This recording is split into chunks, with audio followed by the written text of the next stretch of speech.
আসসালামু আলাইকুম রহমতুল্লাহ। আজ শুক্রবার, জুম্মার নামাজের পরে দুপুরে খাবার খেতে বসেছি।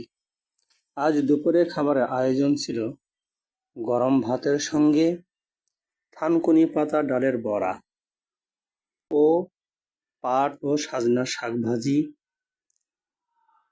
এবং আলু, পুঁই শাক, তেলাকচু শাক চচ্চড়ি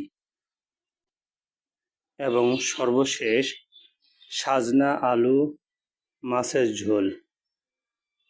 মাশাল্লাহ, খাবারটি ছিল খুবই সুন্দর।